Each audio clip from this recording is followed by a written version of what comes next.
The sound of a child screaming can shatter glass, but in the most exclusive restaurant in New York, it was shattering a Mafia don's patience. Riccardo Moretti had a gun on the table, a terrified staff trembling against the wall, and a 3-year-old son who wouldn't stop crying. Everyone thought someone was about to die. Then, a nobody waitress walked right past the armed guards. She didn't tremble. She didn't beg.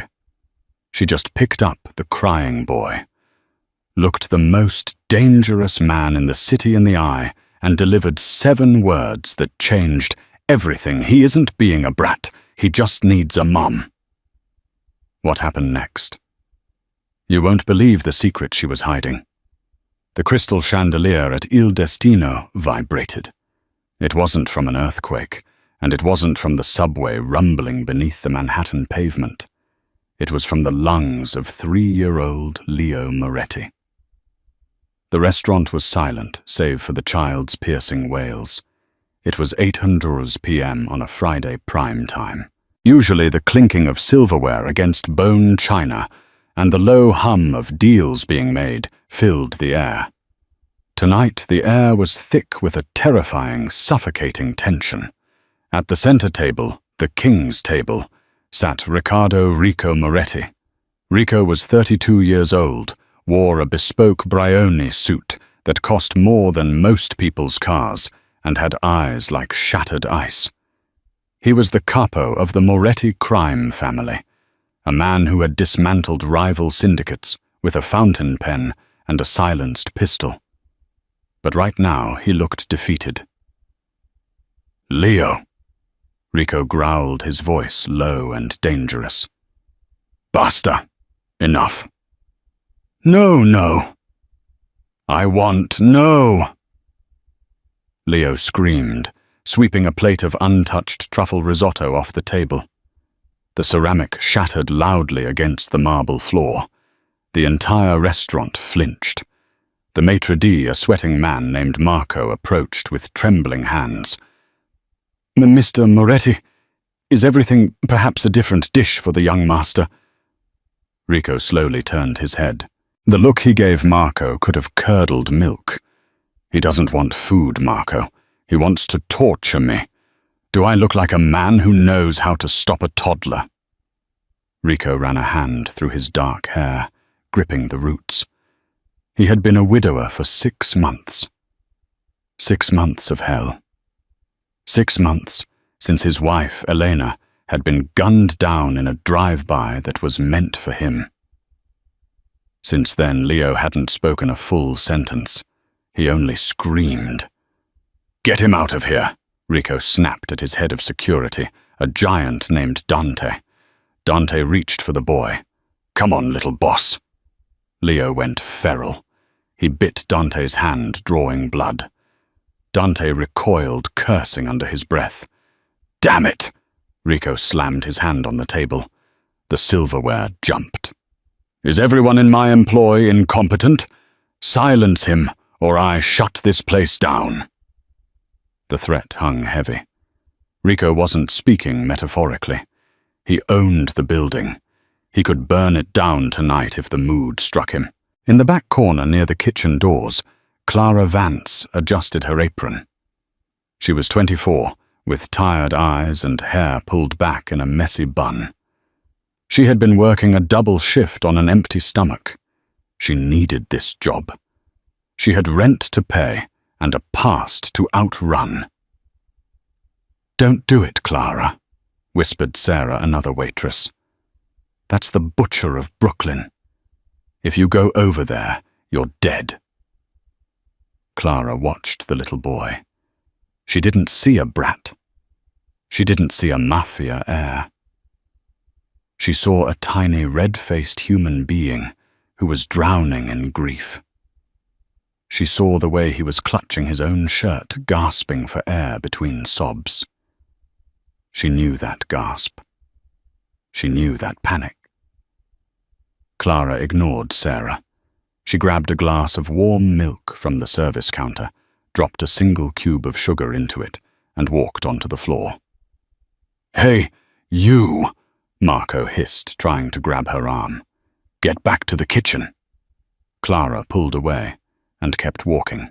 The sound of her cheap, rubber-soled shoes squeaking on the marble was the only sound other than Leo's screams. She stopped at the table. Rico looked up.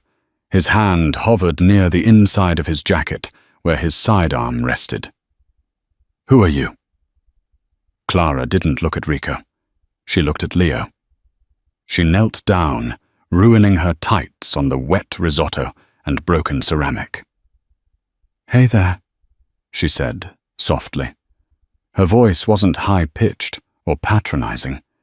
It was low, steady, a grounding wire. Leo paused, just for a second. He hiccuped, his tear-filled eyes widening as he looked at this stranger who was sitting in the mess with him. "It's loud in here, isn't it?" Clara whispered. "Too many people. Too many lights." Leo stared at her. He took a shaky breath. Clara reached out, not to grab him, but to offer the glass. "Warm milk, with a sugar cube. Someone I used to know liked this when the world got too loud." Leo looked at the milk. Then he looked at Rico.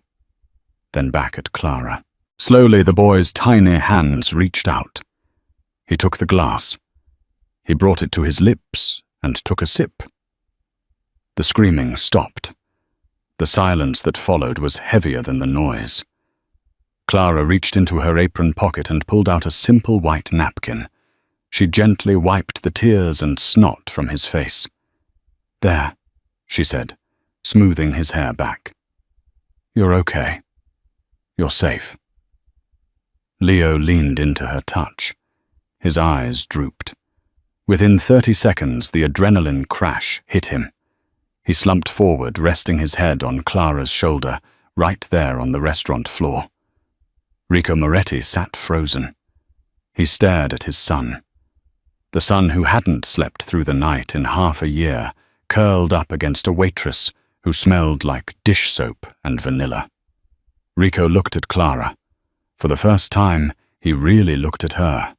The fraying collar of her uniform, the dark circles under her amber eyes, the scar on her chin. "How did you do that?" Rico asked, his voice hoarse. "Nannies with PhDs in child psychology couldn't do that." Clara carefully stood up, lifting the heavy toddler with surprising strength. She transferred him into Dante's waiting arms, though Leo whined at the loss of contact. Clara brushed the risotto off her knees. She looked Rico in the eye, a capital offense in his world. "He isn't difficult, Mr. Moretti," she said, "and he isn't hungry for risotto." "Then what is it?" Rico demanded, standing up to his full height. He towered over her. Clara didn't flinch. "He's terrified. He's grieving. He just needs a mom." The silence stretched. Marco, the manager, looked like he was about to faint. "You did not mention the dead wife. You did not talk back to the Don." Rico's jaw tightened. "Get out." Clara blinked. "Excuse me." "You heard me," Rico said, his voice cold again, the wall slamming back up. "Leave my table. In fact, leave the restaurant." Clara felt a sting of humiliation, but she nodded. Gladly. She turned and walked away. As soon as the kitchen doors swung shut behind her, Rico exhaled, sinking back into his chair. He looked at Dante, who was holding the now sleeping Leo. "Dante," Rico said quietly. "Boss. Find out who she is. Find out everything. Where she lives, who she owes money to, what she eats for breakfast." "You want me to handle her?" Dante asked, implying violence. Rico looked at his sleeping son. "No. I want to hire her." Clara was fired before she even finished her shift. Marco didn't care that she had quieted the VIP's son. He cared that she had humiliated the establishment by sitting on the floor and speaking out of turn to the owner of the city. "Here's your payout for the week." Marco sneered, shoving a wad of cash into her hand at the back exit. "Don't come back, Clara. You're trouble." Clara stood in the alleyway. It had started to rain, a cold, miserable New York drizzle. She counted the cash. $200. It wouldn't even cover the electricity bill, let alone the rent hike her landlord, Mr. Henderson, had slapped on her door yesterday. She pulled her thin coat tighter around herself and began to walk. The alley was dark, smelling of wet garbage and ozone. She was 3 blocks away, waiting at a crosswalk when a black Cadillac Escalade rolled up beside her. The window hummed down. "Get in," a deep voice commanded. Clara stiffened. She knew that voice. She turned to see Rico Moretti sitting in the back seat, the interior illuminated by the soft glow of a laptop screen. "I'm not a prostitute, Mr. Moretti," Clara said, staring straight ahead. "And I don't take rides from strangers." "I'm not a stranger. I'm the man who owns the restaurant you just got fired from," Rico said. "And it's raining. Get in, or I'll have Dante pick you up and put you in." Clara looked at the hulking driver in the front seat. She weighed her options. Getting in was dangerous.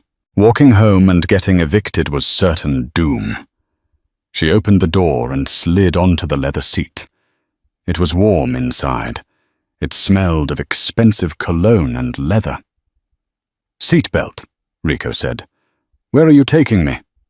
"To discuss your new employment."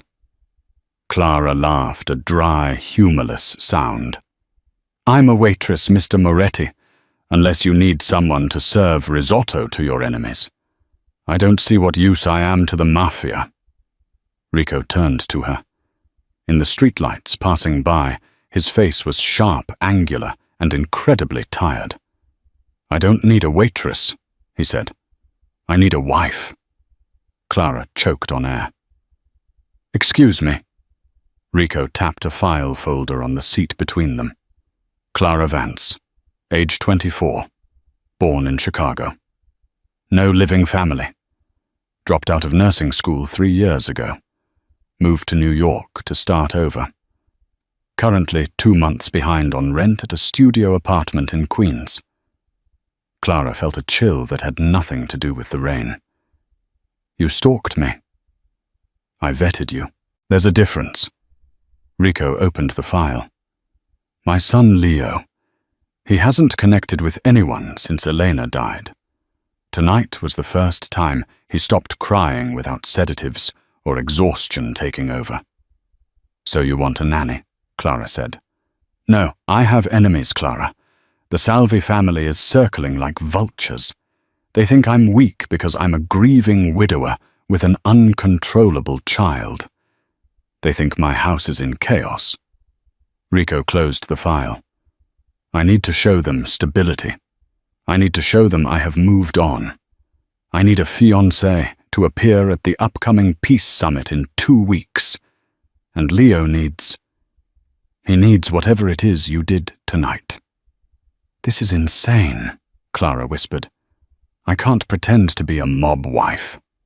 "The pay is $10,000 a week," Rico stated flatly, "plus a signing bonus of $50,000. Your debt's wiped clean. Mr. Henderson and his eviction notices disappear." Clara's mouth went dry. $50,000. That was freedom. That was a new life.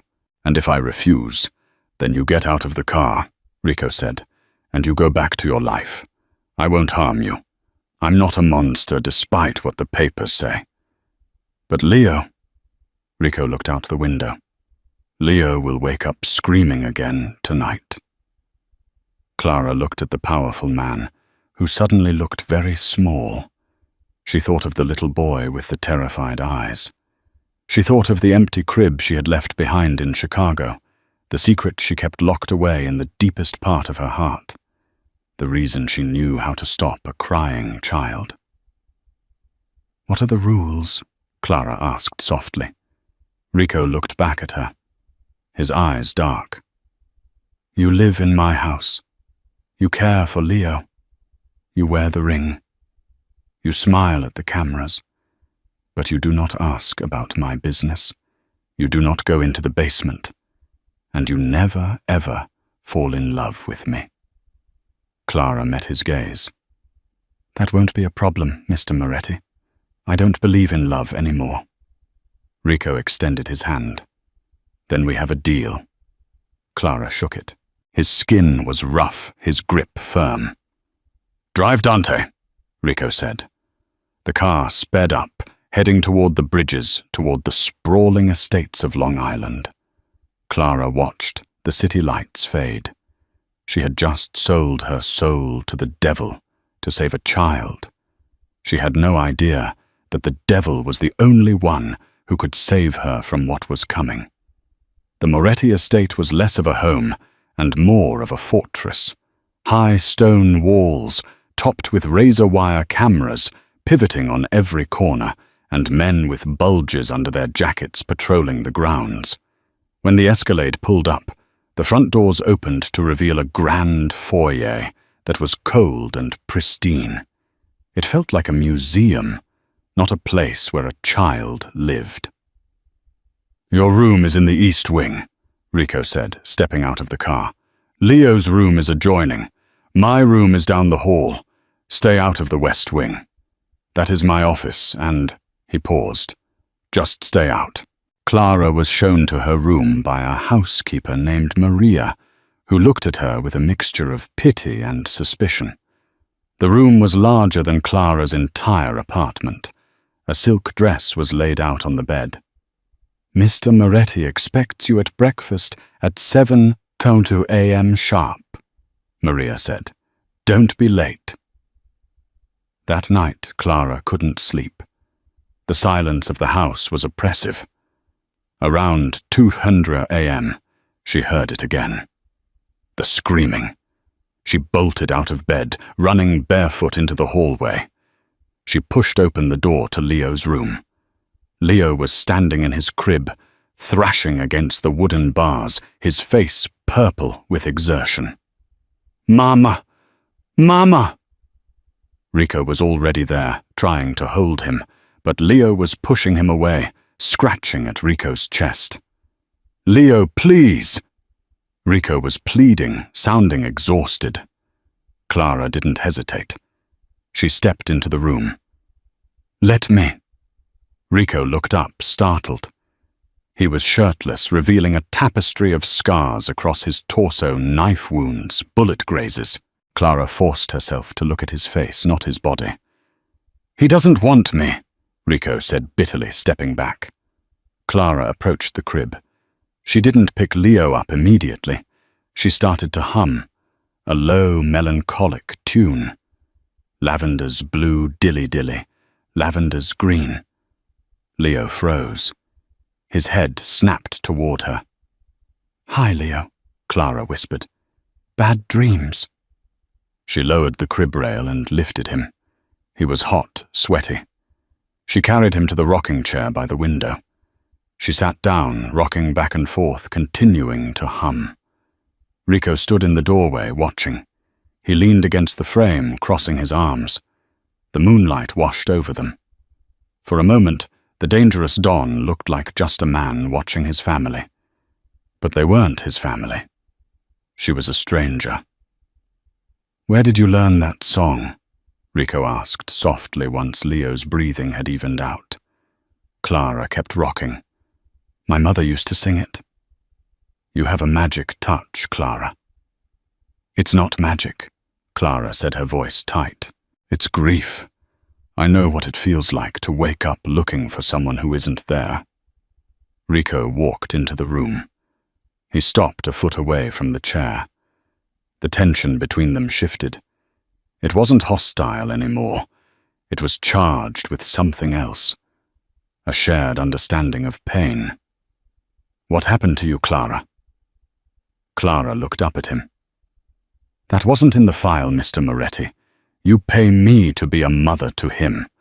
You don't pay me to share my history with you." Rico stared at her for a long moment. A flicker of respect passed through his eyes. "Touché. Go to sleep, Clara. Tomorrow the tailors arrive. We have to make you look like a Moretti." He turned to leave, but stopped at the door. "And call me Rico. If we're going to lie to the world, we should at least get the names right." The next few days were a whirlwind. Clara was poked, prodded, dressed in silk and velvet. She was taught how to walk in stilettos, how to hold a wine glass, how to smile without showing teeth. But the real work was with Leo. She spent hours on the floor with him, building block towers, reading books. She learned that he loved dinosaurs and hated peas. She learned that he was terrified of loud noises. She also learned about the house. One afternoon, while Leo was napping, Clara wandered down the hallway.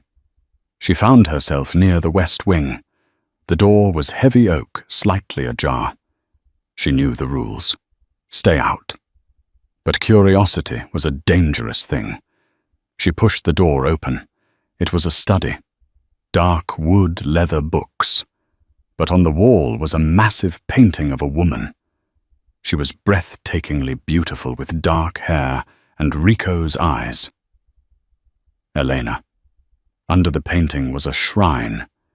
Candles, flowers, and files. Clara stepped closer. The files were spread out on the desk. They were police reports, autopsy photos. Clara gasped. She saw a photo of a car, a silver sedan riddled with bullets. Her hand flew to her mouth. Flashback. Chicago. 3 years ago, she was walking home from the clinic. A silver sedan sped past her, chased by a black van. Gunshots. The sedan crashed into a lamppost right in front of her. Clara had run to help. She saw the woman inside, bleeding, dying. The woman had grabbed Clara's hand, leaving a bloody smear. "Protect him!" the woman had gasped. Clara snapped back to the present. She looked at the date on the file. It wasn't 3 years ago. It was 6 months ago. New York. But the car, the method, it was exactly the same hit she had witnessed in Chicago. The one that had made her flee the city, because the shooter had seen her face. "What are you doing in here?" The voice was like a whip crack. Clara spun around. Rico was standing in the doorway, and this time he wasn't looking at her with respect. He was holding a gun. The door was open," Clara stammered, backing up against the desk. Rico holstered the gun, but crossed the room in 2 strides. He grabbed her arm, his grip bruising. "I told you, the West Wing is forbidden." "I'm sorry," Clara cried. I saw the photo." "You saw nothing," Rico hissed. He pulled her close, his face inches from hers. His eyes were wooled. "Do you know what happens to people who know too much in this house? They disappear." "Rico, you're hurting me," she whispered. He froze. He looked at his hand on her arm. He let go as if he had been burned. He stepped back, running a hand over his face. "Get out! Go to Leo! And Clara!" She paused at the door, shaking. "If you ever enter this room again, the deal is off. And you won't just be fired." Clara ran. She ran back to the East Wing, her heart pounding. She realized then that this wasn't just a job. She had walked into a web of conspiracy. The hit she saw in Chicago, and the hit that killed Rico's wife. They were connected. And if the killer was still out there, they might recognize Clara just as easily as she recognized their work. She wasn't just a fake fiancée. She was a loose end. 2 weeks passed. The night of the Peace Summit arrived.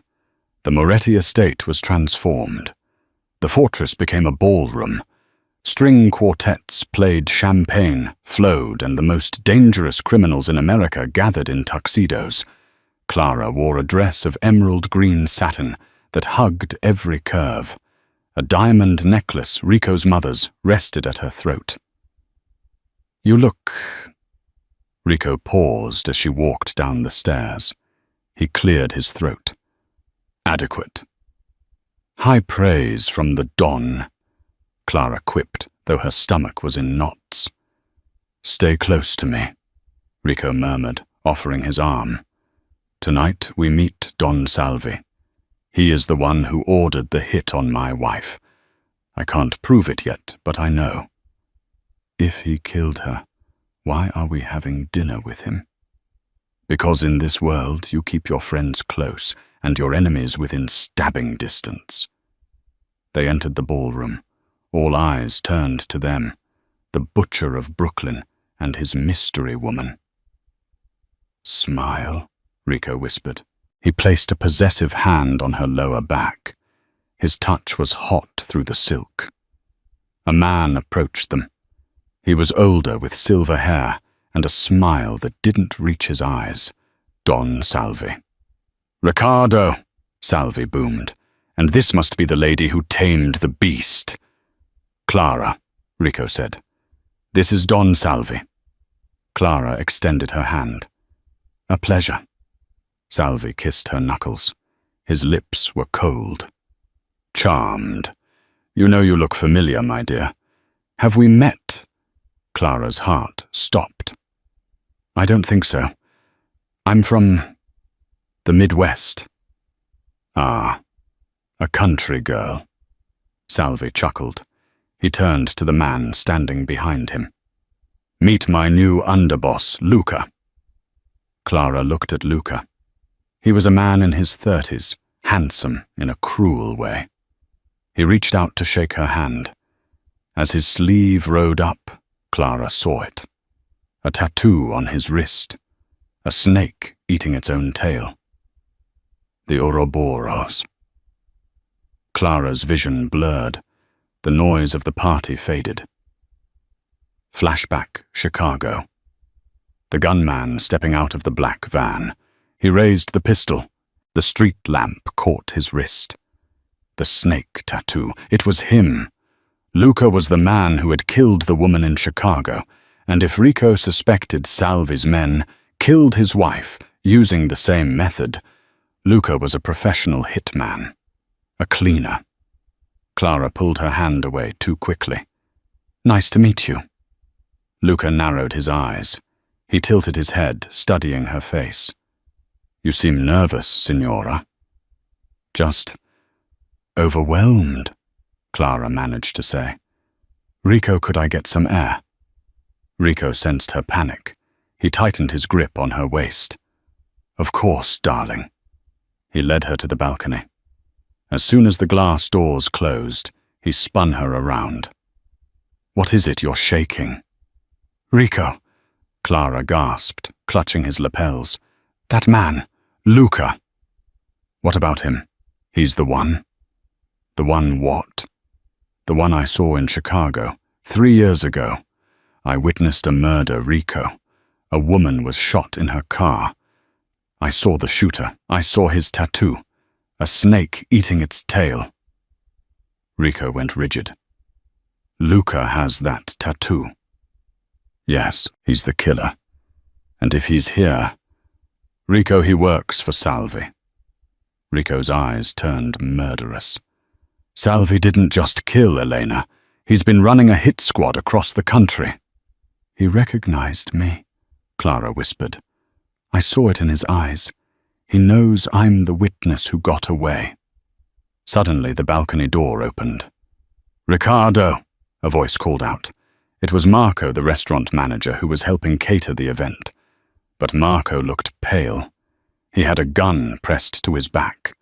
Behind him stood Luca, and he was holding a silenced pistol.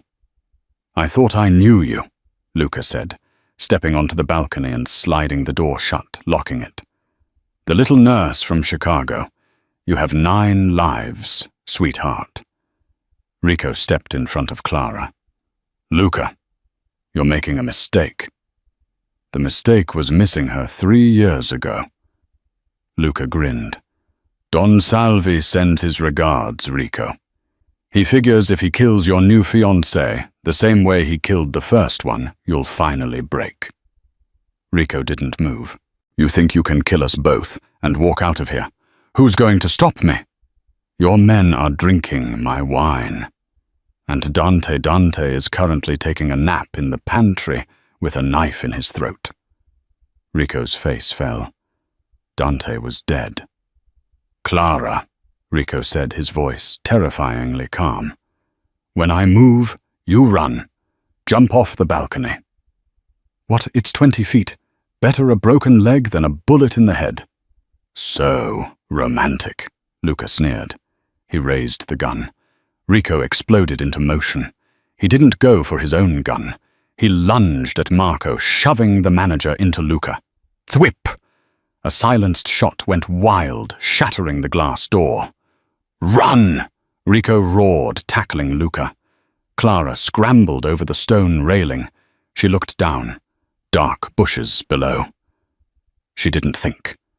She jumped. She crashed into the hedge, scratching her face, twisting her ankle.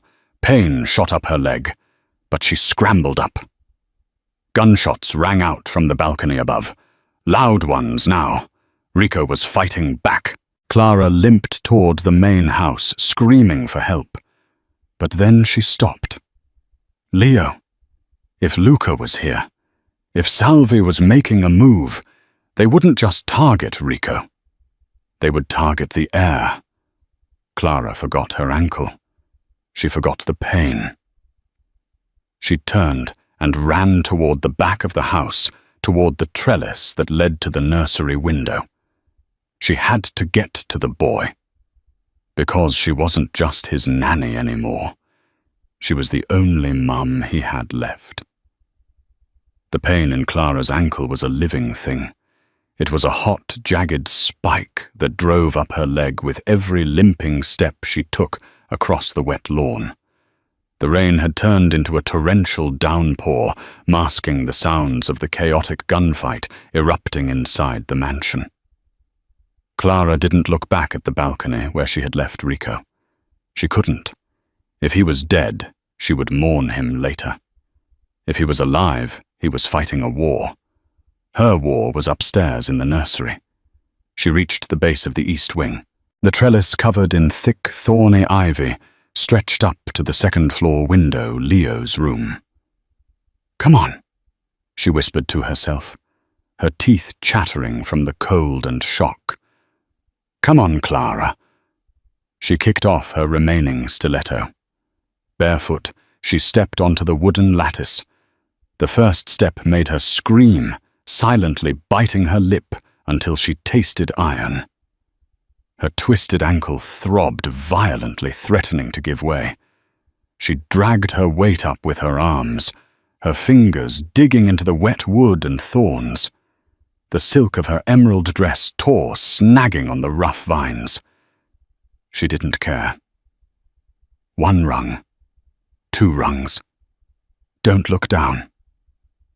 Above her, the nursery window was dark. A flash of lightning illuminated the glass. Inside the house, the muffled thump-thump of silenced gunshots echoed. They were getting closer to the east wing. Clara reached the window ledge. Her arms were shaking, her muscles burning with exhaustion. She tried the window. Locked. Panic flared in her chest. She pressed her face to the cold glass. Inside, she could see the silhouette of the crib. "Leo," she mouthed. She made a fist, wrapping it in the hem of her ruined dress. She looked around. No rocks. Nothing. She had to use her elbow. She pulled back and struck the pane of glass near the latch. It didn't break. She struck it again harder, putting her entire body weight into the blow. Crack. A spiderweb fracture appeared. 1 more. She slammed her elbow into the glass, screaming through her gritted teeth. The pain shattered inward. Shards of glass rained onto the carpet. Clara reached in, undid the latch, and shoved the window up. She tumbled into the room, landing hard on her shoulder, rolling over broken glass. The room was quiet. Too quiet. "Leo," she whispered, dragging herself up. She limped to the crib. It was empty. The blood drained from her face. Her heart hammered against her ribs like a trapped bird. "Leo." A small whimper came from under the rocking chair in the corner, the same chair where she had sung to him on her first night. Clara scrambled across the floor. Leo was curled into a tight ball, clutching his stuffed dinosaur, his eyes wide and terrified in the shadows. "Mama," he whispered. It was the first time he had ever used that word for her. Clara's heart broke and soared at the same time. She pulled him into her arms, burying her face in his neck. He was trembling violently. "I've got you," she whispered fiercely. "I've got you, baby." Suddenly the handle of the nursery door turned. Clara froze. She hadn't locked it. She had come in through the window. She looked around frantically for a weapon. A lamp. A toy. The door creaked open. A figure stepped into the room, backlit by the hallway light. It wasn't Rico. It was a man in a tuxedo holding a knife. It was one of the security guards. A man Clara had said good morning to for 2 weeks. A traitor. "Sorry, Miss Vance," the man said, his voice void of emotion. "Salvi pays better." He stepped forward. Clara pushed Leo behind her. She stood up, favoring her good leg. She was a waitress, a failed nursing student. She was 5'5" and unarmed. He was 6'2" and trained to kill. "Don't touch him," Clara warned, her voice low. It wasn't a plea. It was a growl. The guard laughed. "You think you can stop me?" He lunged. Clara didn't back away. She dropped. As the knife slashed through the air where her neck had been, she grabbed the heavy ceramic base of the humidifier from the floor. With a primal scream, she swung it upward. Crack! The ceramic connected with the guard's kneecap. Bone crunched. The man howled, stumbling back, dropping to one knee. But he didn't drop the knife. He slashed out blindly the blade, catching Clara's forearm. A line of fire erupted on her skin. Warm blood, soaking her sleeve instantly. Clara cried out, but didn't stop. She shoved the heavy rocking chair toward him, pinning him against the wall for a split second. "Run Leo into the closet!" she screamed. The guard shoved the chair away with a roar of rage. He scrambled up, eyes murderous. "You little Bang! The sound was deafening in the small room. The guard's head snapped back. He crumpled to the floor, motionless. Clara gasped, spinning around. Rico stood in the doorway. He looked like a wreck. His tuxedo jacket was gone. His white shirt was soaked in blood, some of it, most of it not. He was breathing heavily, his chest heaving, a smoking pistol in his hand. He looked at the dead guard. Then he looked at Clara. He saw the blood dripping from her arm. He saw the glass shards in her hair. He saw the fierce, protective way she was standing in front of the closet where his son was hiding. He dropped the gun and crossed the room in 3 strides. "Clara!" he choked out. He grabbed her face in his hands, his thumbs smearing blood on her cheek. His eyes searched hers, frantic, terrified. "You came back," he whispered, as if he couldn't believe it. "I told you to run."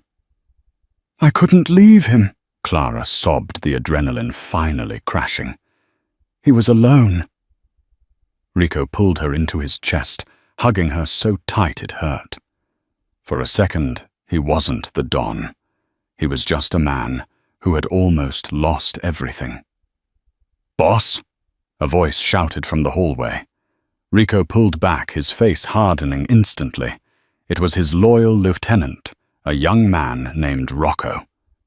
"The ground floor is overrun," Rocco said, panting. "Salvi brought an army. Luca is hunting for you. We can't hold the east wing." Rico looked at Clara, then at the closet where Leo was peeking out. "The vault," Rico commanded. "Rico, you're bleeding," Clara said, noticing a dark stain spreading on his side. "Move," Rico ordered, ignoring his own pain. He scooped Leo up in one arm and grabbed Clara's uninjured hand with the other. "We have to disappear." The vault was not just a panic room. It was a subterranean bunker built beneath the wine cellar, encased in 2 feet of reinforced concrete and steel. The heavy steel door hissed shut, sealing with a mechanical thud that cut off the world. The sounds of gunfire, rain, and screaming vanished instantly. The silence was sudden and heavy. The room was stark cots, medical supplies monitors showing the camera feeds of the house above, and a ventilation system that hummed quietly. Rico set Leo down on one of the cots. The boy was eerily quiet, his eyes wide and vacant. The trauma was setting in. Rico turned away, leaning heavily against the steel wall. He slid down until he was sitting on the floor, clutching his side. His face was grey. "Rico." Clara forgot her own throbbing ankle. She limped over to the medical cabinet, tearing it open. Her nursing training kicked in, overriding her fear. She grabbed gauze, antiseptic, and a suture kit. She knelt beside him. "Let me see," she commanded. Rico tried to wave her away. "Check Leo first." "Leo is in shock, but he's physically fine. You are bleeding out on the floor. Shirt off. Now." Rico looked at her. The submissive waitress was gone. The terrified girl was gone. This was a woman in her element. He obeyed, unbuttoning his ruined shirt with shaking hands. The wound was a deep graze along his ribs. A bullet had passed through the flesh, but missed the vital organs. It was ugly, but not fatal if stopped. "It needs stitches," Clara said, her voice clinical and steady. "This is going to hurt. I don't have anesthesia." "Do it," Rico gritted out. Clara worked. Her hands, which had trembled when holding a wine glass hours ago, were now rock steady.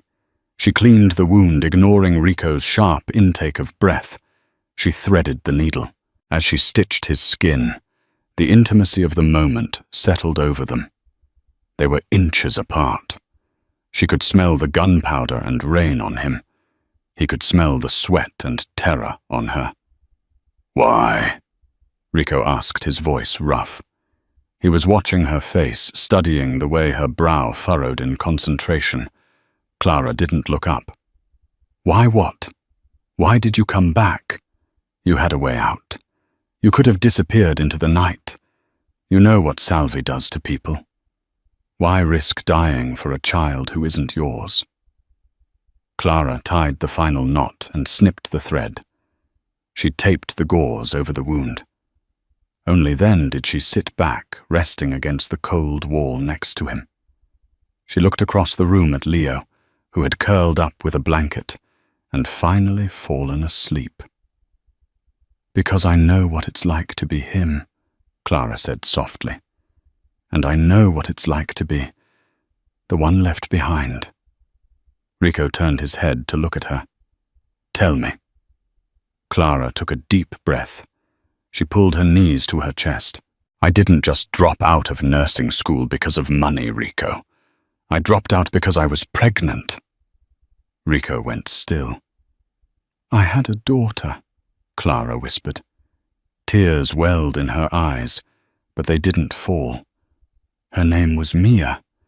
She was born with a heart defect. I worked 3 jobs trying to pay for the surgeries. I did everything. But it wasn't enough." She wiped her face with the back of her hand. "She died in my arms in a hospital room that looked a lot like this one. Cold, sterile. She was 3 years old, the same age as Leo. Rico reached out. His hand, large and calloused, covered hers. After she died, Clara continued, her voice shaking, I felt hollow. I kept hearing her cry at night. I kept waking up to go check a crib that wasn't there anymore. That's why I left Chicago. That's why I was walking home that night when I saw Luca kill that woman. I was walking because I couldn't stand the silence of my empty apartment. She turned to Rico. Her amber eyes were raw, stripped of all defenses. When I saw Leo screaming in the restaurant, I didn't see a brat. I saw a child who was screaming because the world had been ripped away from him. And when I held him, for the first time in 2 years, the silence inside me stopped. Rico stared at her. The revelation hung between them. She wasn't just a hired actress. She was a mother, without a child, healing a child without a mother. Clara, Rico murmured. The name sounded like a prayer on his lips. He leaned in. The distance between them evaporated. He didn't kiss her. Not yet. He pressed his forehead against hers. It was a gesture of immense vulnerability for a man who never lowered his guard. I am sorry, he whispered. I am sorry for your loss, and I am sorry I dragged you into this hell. I walked into it, Clara replied, her voice barely audible. I chose to stay. You are the bravest person I have ever met, Rico said. He pulled back slightly to look her in the eyes. Salvi thinks he can break me by taking my family. He doesn't realize he just gave me a reason to burn the world down. He glanced at the monitors. On the screen, shadowy figures were moving through the hallway above. They were searching for the entrance to the vault. Rico's expression shifted. The sadness was replaced by a cold, calculated fury. The dawn was back. They are looking for the hidden door, Rico said. It will hold for a few hours, but not forever. What do we do? Clara asked. Rico stood up. He grimaced at the pain in his side, but pushed through it. He walked to a weapon rack on the far wall. He racked the slide of an assault rifle. We don't hide anymore, Rico said. There is a tunnel at the back of this vault. It leads to the boathouse a mile away. I want you to take Leo and go. Clara stood up, panic returning. And you? I am going to open the main door, Rico said calmly. I am going to draw them in, raw, and I am going to end this. No, Clara said, grabbing his arm. That's suicide. Luca is out there. There are dozens of them. It's the only way to ensure you get away, Rico said. He looked at her, his eyes blazing with an intensity that took her breath away. I lost Elena because I wasn't fast enough. I won't lose you. Not you. He cupped her face one last time. Go, Clara. Take my son. Teach him to be better than me. He leaned down and kissed her. It was desperate tasting of blood and salt and goodbye. It lasted only a second, but it seared Clara's soul. Rico pulled away, unlocked the back tunnel door, and shoved a set of keys into her hand. The boat is fueled. Go to the coordinates on the GPS. Don't look back. He turned toward the heavy steel door of the vault, his finger hovering over the release button. Clara looked at the dark tunnel. Then she looked at Rico's back. She looked at the monitors, showing the men outside, the men who had killed the woman in Chicago, who had killed Elena, who had tried to kill Leo. If Rico opened that door alone, he would die. Clara realized something then. She wasn't just Mia's mother anymore. She wasn't just a victim of circumstance. She tightened her grip on the keys. Rico, she said clearly. He paused, not turning around. Go, Clara. No. He turned, shock registering on his face. Clara walked over to the weapon rack. She didn't pick up a gun, she didn't know how to use one. She picked up a flare gun from the emergency kit. You said Salvi thinks you're weak, Clara said, her voice trembling but resolute. He thinks you're alone. He thinks he's hunting a wounded animal. She looked him in the eye. Let's show him he's wrong. We don't split up. We fight. Together. Rico looked at her. Really looked at her. He saw the fire in her eyes. It matched his own. A dark, dangerous smile slowly spread across his face. Okay, Rico said. Together. The steel wheel of the vault door spun with a heavy, rhythmic clank. Rico stood directly in front of it. His assault rifle raised his face, a mask of cold fury. Behind him, hidden in the shadows of the racks, Clara crouched. Her hands were sweating around the grip of the orange flare gun.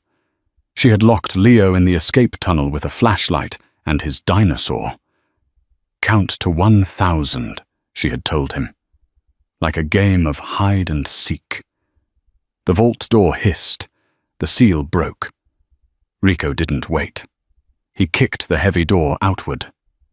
The hallway of the wine cellar was filled with Salvi's men. They were expecting a cowering family. They got a demon. Rico opened fire. The deafening roar of the rifle in the confined space was like a physical blow. 2 men dropped instantly. The others scrambled for cover behind the oak barrels of vintage Barolo. Suppressing fire, a voice screamed. It was Luca. Bullets chipped away at the concrete frame of the vault. Rico was forced back, grunting as a ricochet sliced his cheek. He checked his magazine. Low. Come out, Riccardo, Luca taunted from the darkness of the cellar. Don Salvi is growing impatient. Give us the girl and the boy, and I'll make your death quick.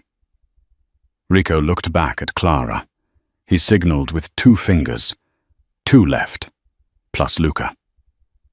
Clara nodded. She moved to the edge of the door frame. She could smell the spilled wine, the gunpowder, and the metallic tang of blood. Rico leaned out and fired 2 precise shots. Bang! Bang! 2 thuds followed. Just you and me, Luca, Rico roared, dropping the empty rifle and drawing his sidearm. And a leg full of lead. Luca laughed. He stepped out from behind a large shelving unit, his silenced pistol raised. He didn't aim at Rico. He aimed at the vault entrance. Come out, Clara, or I put a bullet in his kneecap. Rico stepped into the open shielding Clara's position. She's gone, Luca. Down the tunnel. Liar. Luca sneered. He took a step closer. The snake tattoo on his wrist seemed to writhe in the dim emergency lights. I can smell her cheap perfume. Luca's finger tightened on the trigger. He had the drop on Rico. Rico was injured slower. This was the end. But Luca had forgotten one thing. He wasn't the only hunter in the room. It's not perfume, a voice rang out from the darkness. It's sulfur. Luca's eyes flickered to the side. Clara stepped out. She wasn't trembling. She raised the flare gun. She didn't aim at Luca. She aimed at the massive, floor-to-ceiling rack of high-proof brandy and cognac directly behind him. Burn, she whispered. She pulled the trigger. The flare hissed through the air, a streak of blinding magnesium white. It smashed into the glass bottles. Kaboom! The alcohol ignited instantly. A wall of blue and orange flame erupted, exploding outward like a dragon's breath. The force of the blast knocked Luca forward, singing his hair and clothes. He screamed, blinded by the flash and the sudden intense heat. He flailed, firing his gun wildly into the ceiling. Rico didn't flinch. He walked through the heat, the flames dancing in his dark eyes. He looked like the devil reclaiming his throne. He kicked the gun out of Luca's hand. Luca fell back, coughing, clutching his burned arm, looking up at Rico with pure terror. "You killed my wife," Rico said. His voice was terrifyingly quiet over the roar of the fire. "It was just business," Luca pleaded, scrambling backward across the wet floor. "Salvi made me, and this," Rico said, raising his gun, "is a family matter." Bang! The echo lasted longer than the shot. Luca went still. The fire was spreading fast. The heat was becoming unbearable. The sprinklers finally kicked in, drenching the cellar in a hiss of water and steam. Rico stood over the body for a second, then turned. He holstered his weapon and looked at Clara. She was standing amidst the broken glass and smoke, the spent flare gun hanging at her side. Her emerald dress was ruined, her face smeared with soot, her hair wild. To Rico, she was the most beautiful thing he had ever seen. He walked over to her, ignoring the pain in his side. He didn't say a word. He simply wrapped his arms around her and lifted her off her feet, burying his face in her neck. "We did it," she sobbed into his shoulder, the adrenaline finally breaking. "We did it," he murmured. "Now let's go get our son." 6 months later. The garden at the Moretti estate was in full bloom. The high walls were still there, but the razor wire was gone, replaced by climbing roses. The press was gathered at the gates, cameras flashing. The headlines had been dominating New York for months. Don Salvi arrested anonymous. Tip reveals evidence of contract killings.